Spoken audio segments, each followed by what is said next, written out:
नहीं मिलेगा। क्यों मारा? क्यों ऐसा काम करता है तुम लोग?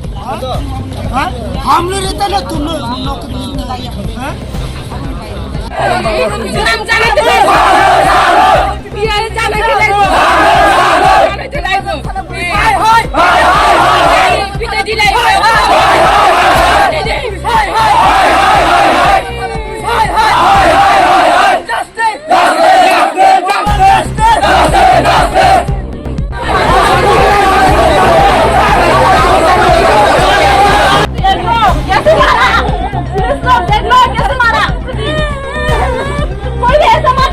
এখন একটা কাজ করেন, যারা লোক আছে সবাইরও অসুবিধা করবেন না। আমরা কানুনি কারবাইটা মানে যেটা ডাক্তারের দিয়ে রাখছে, মানে 4-5 জন ডাক্তার দিয়ে মিলে পুরো পুঙ্খানুপুঙ্খানু পেশেন্টের যাতে পিএমটা করে, পিএমের যাতে কোনো গলত না, ঠিক আছে? এটা আমরা করানো আরম্ভ করবো, ঠিক আছে? রুম সব রেডি করে রাখছে, তো এটার লেগে সবাই লাভ নেই। আর গার্জিয়ানরা তারা থাকুক, তারা আমরা একটা ব্যবস্থা আজকে ঠিক করতাম পারি, তারা লেগে আমরা বইয়ে একটা ডিসিশন নিতে লাগবে।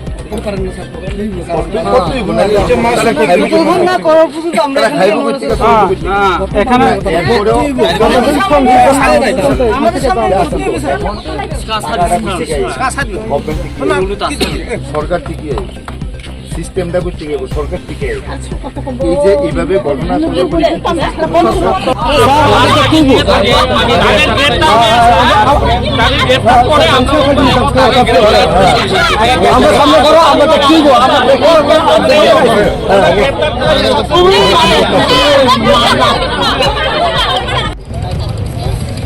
चिंता नहीं जाएगा।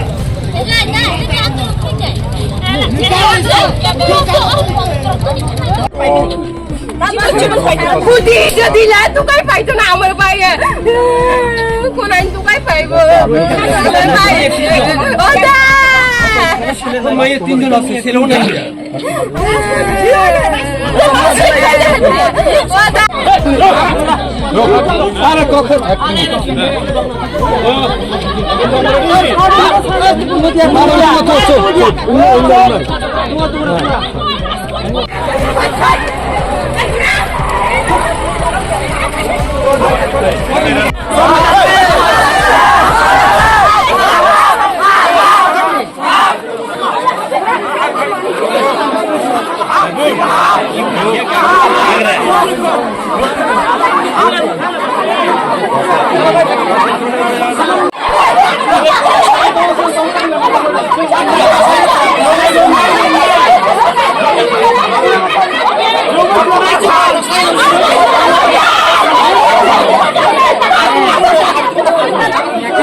গত 2 দিন আগে বাদল ত্রিপুরা আমরা কর্মী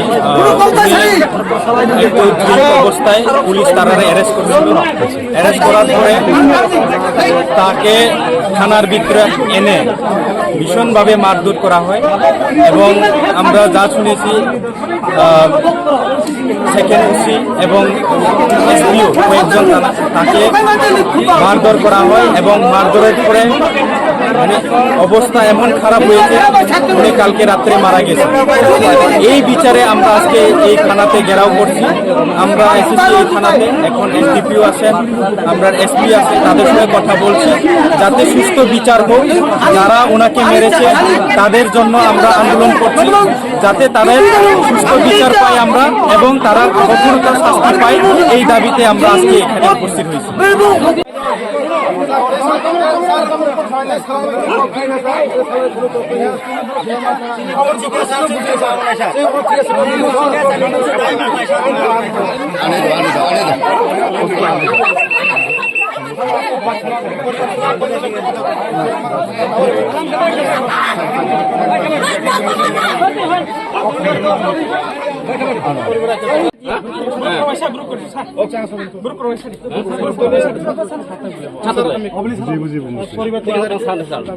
এর পরে চাই একটা চাকরি, বুঝলি, চাকরি মানে বাবা ফ্রাতার কইতেছে চাকরি একটা চাই, বুঝলি, ওই হের বাদলের বুড়ে, হ্যাঁ আমার দাবি শেষ আছে আর সাজা এটা আর একজন কইব সাজাটার কোনো ব্যাপার নেই।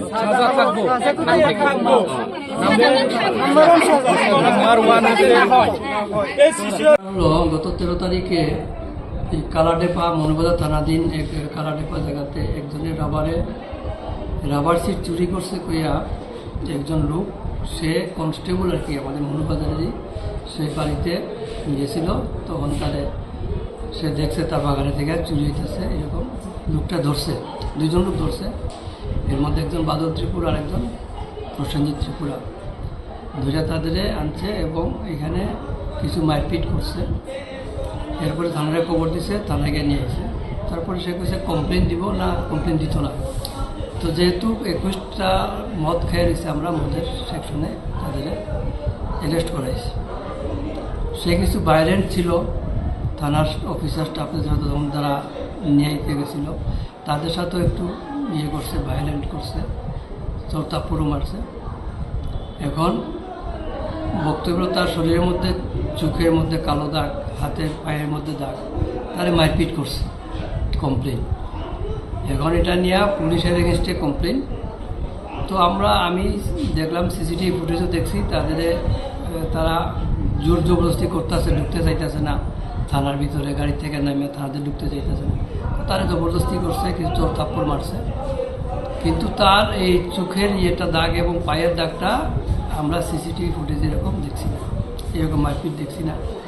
তো যাই হোক, এটা রাস্তাতে বা ওই যে লোকটা তারা ধরছে সে হয়তো কিছু করতে পারে। তো এখন যেহেতু তারা এটা আনছে, পরের দিন যেহেতু 90 আমরা পুলিশের মদের কেসে নিছি, এটা তো বেলেবুল সেকশন, রাত্রে কেউ আইসে না, সকালে তার মামা সম্পর্কে একজন আইসে, তাহলে বেরিয়ে দেওয়া। এরপরে তার শরীরের অবস্থা খারাপ দেখে তারা ভর্তি করছে দুপুরের দিকে, এখান থেকে শান্তির বাজার রেফার করছে। শান্তির বাজার ট্রিটমেন্ট চলছে। এরপরে পরের দিন রাত্রে এখান থেকে ঘরে নিয়ে আসছে তারা, কালকে রাত্রে ঘরে মারা গেছে। এবং আমরা খবর পাওয়ার সাথে সাথেই আমি কিন্তু যে অফিসার ছিল, যারা স্টাফ ছিল অফিসার, তারা সাসপেন্ড করছি। কতজন স্যার? সাসপেন্ড তো এখানে 2 জন, আর 3 জন এসপি আছে, তাদেরও আমরা। অফিসারের নাম কি স্যার? অফিসার একজন আছে সাব ইন্সপেক্টর প্রেমজিৎ রায়, আর কনস্টেবল যে আছে কনস্টেবল রাজকুমার ত্রিপুরা। ঠিক আছে।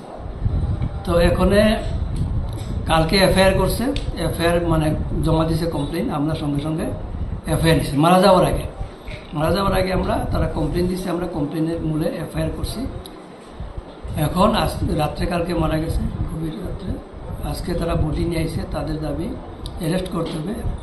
আমরা যেহেতু এফআইআর করছি, এখন এটা যেহেতু মারা গেছে, এটার একটা অ্যাডিং সেকশন হইব, আমরা তাদের অ্যারেস্টও করছি।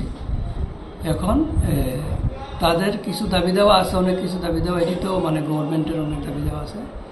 এখানে জেলা পরিষদ সভাধিপতি আসছিলেন, তাইনও জানছি এটা, তাইনও কিছু দেখবো এটা। আমরা ইনভেস্টিগেশনের পার্টটা আমরা দেখবো। আমাদের ইনভেস্টিগেশনে কোনো প্রকার ঢিলামি হবে না, একদম স্ট্রিক্টলি আমরা ইনভেস্টিগেশন করুন। তার পাশাপাশি তার সাসপেনশনের সাথে তাদের ডিপার্টমেন্টাল প্রসিডিংও চলবে তাদের। তো এইভাবে কথা বলার পরে তারা এখান থেকে বডি পোস্টমর্টমে নিয়ে গেছে।